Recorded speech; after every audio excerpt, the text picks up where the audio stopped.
ఫైనల్గా వచ్చేసి defending champions Bengaluru వచ్చేసి ఫస్ట్ టీం మాట ఈ సీజన్లో క్వాలిఫై అవ్వడం 18 పాయింట్లతో. మెయిన్గా పంజాబ్ని బీట్ చేసి 23 పరుగులతో బెంగళూరు అయితే క్వాలిఫై అయ్యారన్నమాట.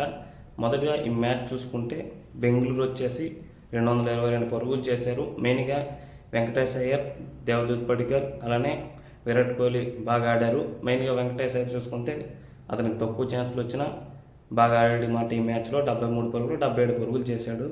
నెక్స్ట్ వచ్చిన పంజాబ్ చూసుకుంటే ఏమాత్రం స్కోర్ చేయలేకపోయారు. మెయిన్ ఓపెనింగ్ పేరు బలం అనుకున్న ఇద్దరిని భువనేశ్వర్ ఒక 2 ఓవర్లు తీసాడు. దీంతో నెక్స్ట్ ఓవర్లో శ్రేయస్ అయ్యర్ అయిపోవడంతో అక్కడే డిసైడ్ అయిపోయారు. మెయిన్గా ఈ మ్యాచ్ వచ్చేసి బెంగళూరు గెలుస్తుందని.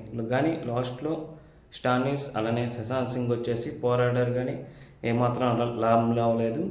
దీంతో పంజాబ్ కింగ్స్ వచ్చేసి ఫస్ట్ 6 మ్యాచ్లు గెలిచారు, దాని నెక్స్ట్ 6 మ్యాచ్లు ఓడిపోయారు. దీంతో పంజాబ్ వచ్చేసి లాస్ట్ మ్యాచ్ గెలిచిన అవతల టీం రిజల్ట్స్తో ఏమవుద్దో వెయిట్ చేస్తాం. అప్పటి వరకు మన ఛానల్ని సబ్స్క్రైబ్ చేసుకోకపోతే సబ్స్క్రైబ్ చేసుకోండి ఫ్రెండ్స్, అలానే లైక్ చేయండి.